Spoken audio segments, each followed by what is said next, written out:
So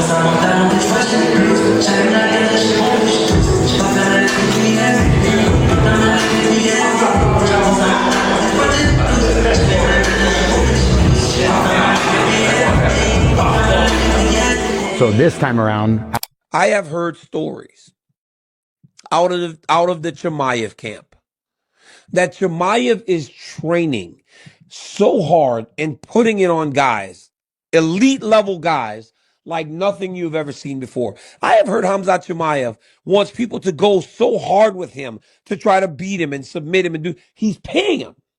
He doesn't care. I got some guys in the gym, at my gym, that know people there. They're like, man, this dude, if somebody can submit him, there's like money. The Saints got in trouble for bounty gate.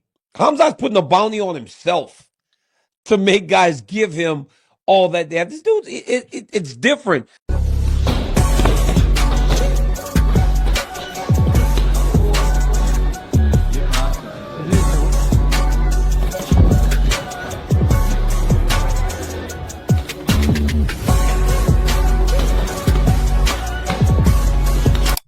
You know, I know Imamov and Khamzat kind of don't want to fight each other.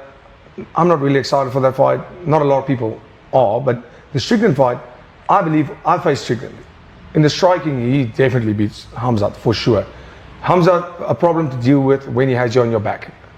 We've seen that many times. With Strickland, what he does brilliantly, I took Strickland down, I think 7 times. The way he gets up to hold him down is incredibly hard. At Extreme Couture, where they train, they specialize in that cage wrestling and getting back to his feet. And Strickland is a lot stronger than people might think. I think he has a very good chance in that fight. Sean needs no nickname. He gets called lots of names by a lot of people because he's a controversial guy. But I'll tell you what, the way that he beat Alexander Fluffy Hernandez, the way that he put a beat down on him respectfully to Fluffy, the way that he finished him with that knee to the midsection, and then to be honest, how he handled himself on the microphone, right? Fluffy's the definition of a man. He deserves this shot. Of course, he lost the belt to Dricus du Plessis. How's he going to do against Khamzat Chimaev? I don't know about that. Khamzat Chimaev is ridiculous. What is he, 15-0? He's a force. Dude, Strickland by round 5 TKO, bro. You know, the classic fucking UFC 308 when Chimaev was fighting Whitaker. The amount of people I saw. Dude, Bobby Knuckles by fucking round 5 TKO, dude. Dude, Bobby Knuckles is going to survive 4 rounds of Khamzat Chimaev and then TKO him in the 5th round. And they genuinely think Khamzat Chimaev is like Guram, dude. They talk about Khamzat's cardio like he's fucking Jose Medino, dude.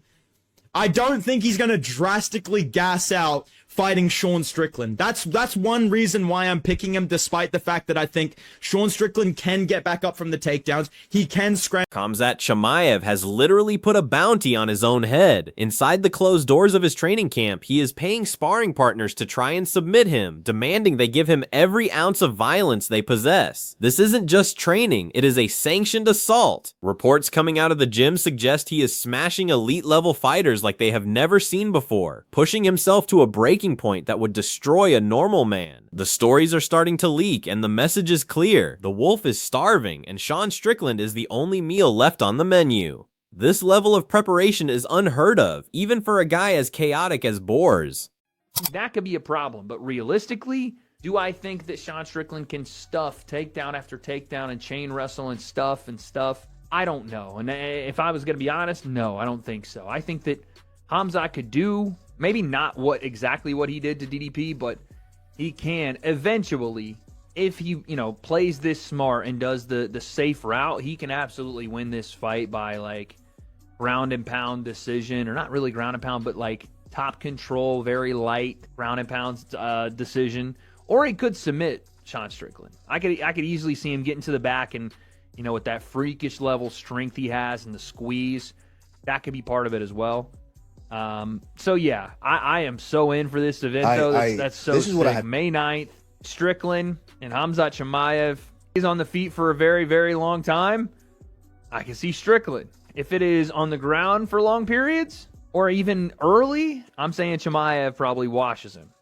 But I mean, you see, as of right now, The intensity of this camp has reached a legendary status that has the entire MMA world whispering in fear. Chimaev isn't just looking for a win, he is looking for total annihilation of his own limits. He has told his coaches to bring in anyone who thinks they can survive his pressure, and he is reportedly paying them cash bonuses if they can even make him sweat or find a way to trap him in a submission. It is a high-stakes gambling game where the only currency is pain and the only winner is Khamzat's cardio. This reckless, brutal approach to preparation shows that he is no longer just a wrestler. He is becoming a refined machine of pure physical destruction. I am, of course, talking about the one and only Khamzat Chimaev taking on for the middleweight title, Sean Strickland. That is correct. Sean needs no nickname. He gets called lots of names by a lot of people because he's a controversial guy. But I'll tell you what, the way that he beat Alexander Fluffy Hernandez, the way that he put a beat down on him respectfully to Fluffy, the way that he finished him with that knee to the midsection, and then, to be honest, how he handled himself on the microphone, right? Fluffy's the definition of a man. He deserves this shot. Of course, he lost the belt to Dricus du Plessis. How's he going to do against Khamzat Chimaev? I don't know about that. Khamzat Chimaev is ridiculous. What is he, 15-0? He's a force of nature. Of course, went to a decision with Dricus du Plessis, controlled him throughout the entirety of the fight. Yes, he was trying to finish it, but he didn't get it. But other than that, he does smoke most people. Word from inside the camp is that Chimaev is putting it on elite-level guys like they are mere amateurs. These aren't just random gym rats. We are talking about high-level professionals who are being tossed around like rag dolls. The level of dominance being reported is staggering, with some witnesses claiming that Khamzat is moving at a pace that seems physically impossible for a middleweight. He wants people to go as hard as they can to try and beat him, to try and break him, because he knows that if he can survive the monsters he pays to hurt him, Sean Strickland won't stand a chance when the cage door finally locks shut. Marvov, I know Marvov beat Kyle Bohayo, but when you look at it, Strickland's already beat Marvov. Yeah, it was a while ago, but a win's a win. And he just put a beat down and a stoppage on Fluffy, right? Marvov beat Kyle Bohayo by decision. And we all know this sport's about what have you done for me lately. There is a backstory between Chimaev and Sean Strickland. They have trained with one another. There's a bit of shit talk. There's going to be bad blood. We know that the lead up to the fight will be goddamn insane, right? Chimaev doesn't hold back. He talks shit, but in a kind of reserved way, but like he truly believes in himself. And Sean Strickland is just going to go on the full offensive. We know that. We know that. He's going to be talking some crazy shit. Dana even joked about it on the little show that we did there. He said they're going to need extra security for that fight, during the fight week, leading up to the fight, after the fight, in the fight. It's going to be a mad one because Sean Strickland doesn't hold back. And you know what? Even if you don't like the shit that he says, you have to appreciate the entertainment value that he brings to the table. And then on top of that, the performances inside the octagon. That one against Fluffy, that was a different Sean. The bounty system Chimaev has implemented is the ultimate sign of a man who has lost his fear of failure. He is essentially daring the world to find a flaw in his game before fight night. It creates a high-pressure environment where every single sparring session feels like a championship fight. This isn't about technique anymore, it's about psychological warfare. By inviting the best in the world to try and collect a paycheck off his downfall, Khamzat is hardening his mind for the absolute war that Sean Strickland always brings. He is building a version of himself that is completely immune to the pressure of a 5-round main event. But I just feel like it's basically you have to accept, okay, Sean Strickland is going to get taken down. But a reason why I think he's going to do well in this matchup despite that is because he's not a guy I worry about if he gets taken down. We've seen in the DDP fight that Sean Strickland has a very good and underrated ability to get back up from takedowns, which a lot of other middleweights don't, right? Because Khamzat doesn't have to get perfect setups to take you down. He has that BJJ threat that allows him to rack up control time. But Sean Strickland is very high level in his ability to break the grips, to fight the hands, to get back up to his knees and to his feet without giving up his back too much, without putting his neck out there and getting submitted. Because that's the real danger with a guy like Khamzat Chimaev, right? You fucking wrestle up the wrong way, you're ending up on BJJ Fanatics, dog. You wrestle up the wrong way. You put your head out there. What's up, guys? Today we're going to break down how Khamzat Chimaev got the finish. That you're going on IG Reels, bro. You know what I mean, dude? Jack Slack's making a 30-minute video about how you got rear naked choked, dog. But Khamzat Chimaev is so good at just controlling people because of that threat. And that's what makes this difficult, is Sean Strickland, if you give up your back as him, you're going to spend all round on bottom getting beat up, threatened with subs, and you're going to lose that. Sean Strickland has seen a lot of things in this sport, but he has never seen a man willing to pay people to hurt him just so he can learn how to hurt back. The history between these two goes back to the gym, where they have shared rounds and traded shots long before the bright lights of UFC 328 were ever a thought. But the man Sean trained with back then is gone, replaced by a version of Khamzat that is fueled by a terrifying singular obsession. There is a reason the UFC is bringing in extra security for this matchup. This isn't just a sport to Chimaev anymore. It is a blood feud that starts in the gym and ends in the octagon. Chimaev against DDP, he would lose him on the initial shot, and then he'd rush him again and take him to the cage where he's very hard to stop, or shoot again lower on the legs and collect the legs and then build up to a body lock and then take him down again. He has the cardio and he has the skill set to do that again and again and again. At least 2 or 3 times around, Khamzat Chimaev can fail an initial takedown or lose you on a takedown and then reshoot. So that, I think, can be a path to victory. But if he has to do it more than like 2 times in a round, I think we will start to see Khamzat Chimaev slow down. And Strickland has the skill set to continuously get back up, get back up, get back up. So I think in that aspect of just dominating Strickland in the grappling, holding him down or submitting him or beating him up, similar to the way that he kind of dominated DDP in the grappling, I don't think that's going to happen to Sean Strickland. I think the first round obviously is always going to be a wash for Khamzat Chimaev. He's going to take you down, he's going to get on your back, and he's going to just hold you there and beat you up a little bit. The bad blood between these two is reaching a boiling point, and the trash talk is only the beginning. While Chimaev is grinding away in a brutal, isolated camp, the world is debating whether his cardio can actually hold up against a volume striker like Strickland. Critics often point to the Whitaker fight, claiming Khamzat gasses out, but those close to him say he's training like a man possessed to prove them wrong. They say he isn't just working on his wrestling. He is working on the ability to maintain a relentless, suffocating pace for 25 minutes straight. If the rumors are true, the version of Khamzat we see at UFC 328 will be a cardio machine. And listen, I do feel bad for Nasruddin Imavov not getting this title shot. He's absolutely done everything he needs to do to get a title shot. But like I mentioned in that video, one of the things the UFC has struggled to do when it comes to making fights is having real grudge matches, people that don't like each other,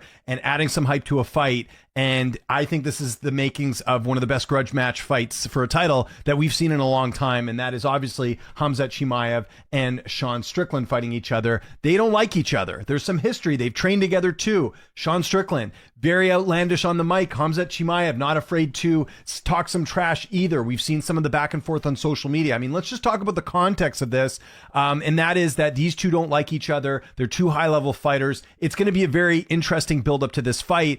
And you've already got the UFC kind of stacking the deck a bit with the White House. Michael Bisping has weighed in on this collision, noting that Strickland earned this shot through sheer grit and a savage performance against Alexander Hernandez. Strickland's ability to use his jab and constant forward pressure makes him a nightmare for anyone, but Chimaev is a different kind of monster. Bisping sees this as the ultimate test of styles, the unstoppable force of Chimaev's wrestling versus the immovable object of Strickland's defense. The way Strickland handled his previous opponents suggests he has the chin and the heart to survive, but surviving Khamzat Chimaev in the first round is a task that very few humans on this planet have ever accomplished. You know, Sean Strickland, let's look at his stats, which I think are interesting to note here.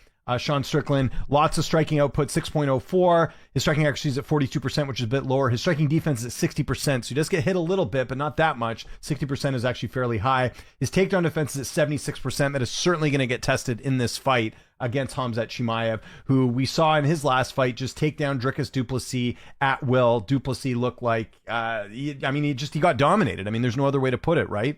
If we take a closer look at Chimaev's stats, kind of have a look here as well.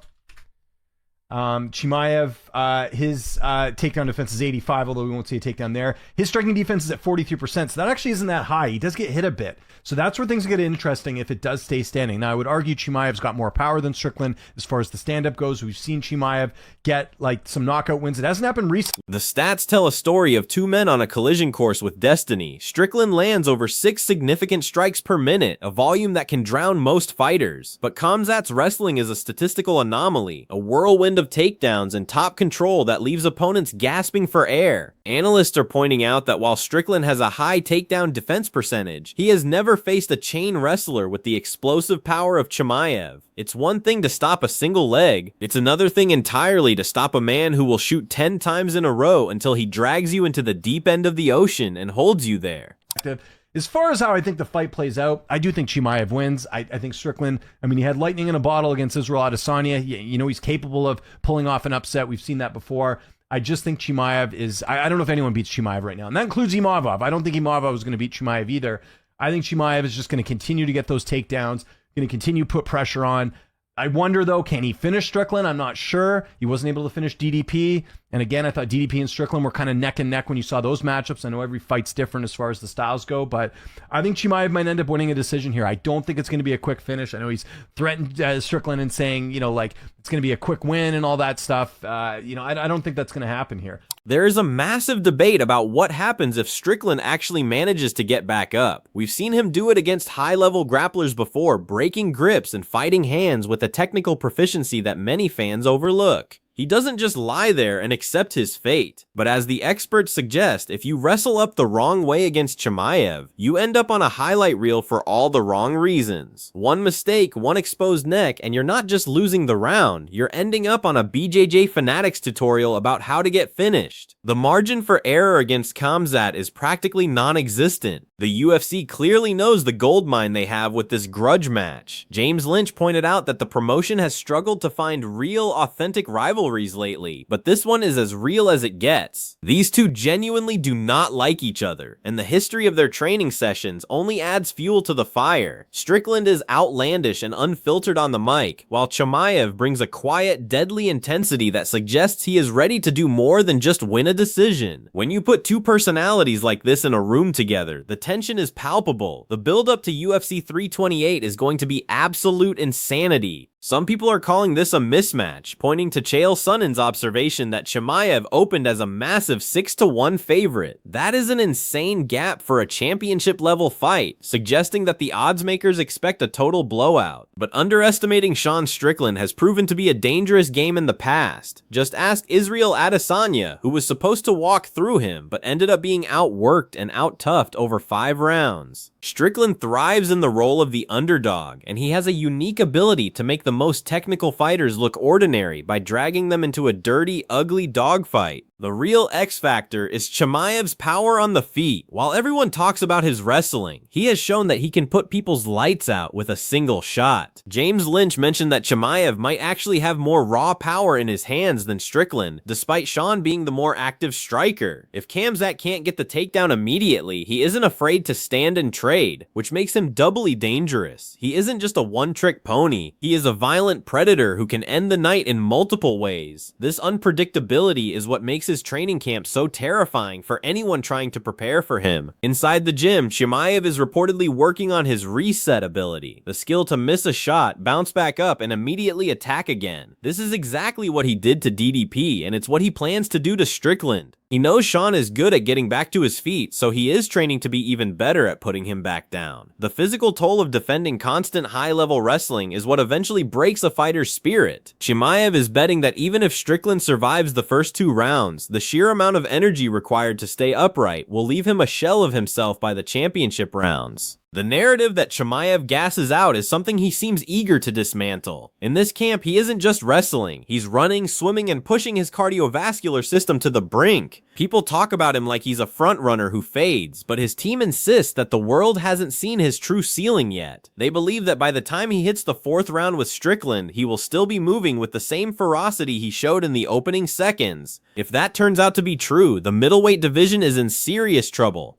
because a Khamzat with an endless gas tank is a nightmare scenario. Strickland's defense is his greatest weapon. He gets hit less than almost anyone in the division because of his awkward stance and his ability to parry shots. But parrying a jab is one thing. Parrying a 200-pound elite wrestler diving at your hips is another. The clash of styles here is fascinating because Strickland wants to stay in the pocket and talk trash while he picks you apart, but Chimaev doesn't want to talk. He wants to break your bones. The psychological battle will be just as intense as the physical one, as Strickland tries to get into Khamzat's head while Khamzat tries to take his head off. The training stories coming out are almost hard to believe. They say Chimaev is refusing to end practice until he has secured a certain number of finishes, regardless of how tired his partners are. He is creating a culture of absolute dominance that he intends to bring with him into the cage. This isn't just about winning a belt, it's about cementing a legacy as the most feared man in the sport. He wants the world to know that no matter how hard you train, you can't match the level of suffering he puts himself through. He is a man who thrives in the chaos, and he is bringing that chaos directly to Sean. Wade Plemons highlighted that the biggest question is whether Strickland can handle the physical strength of Chimaev. Many fighters who have shared the cage with the Wolf say his strength feels freakish and unlike anything they've felt before. It's that squeeze, that overwhelming pressure that makes elite black belts look like white belts. Strickland is strong and has great balance, but if Chimaev gets those hands locked around his waist, the physics of the fight change instantly. The struggle to break those grips is what drains the soul out of a fighter, and that is exactly what Khamzat is drilling in this brutal camp. There's also the factor of the unbeaten aura. Chimaev is 15-0 and carries himself with the confidence of a man who doesn't believe he can lose. That kind of mental edge is hard to overcome, especially when backed up by the level of skill he possesses. Strickland has lost before, he knows what it feels like, and he has developed a thick skin because of it. He isn't intimidated by anyone, which is why this matchup is so perfect. You have a man who thinks he's a god taking on a man who doesn't care about gods and just wants to punch them in the mouth. It's a collision of two completely different philosophies.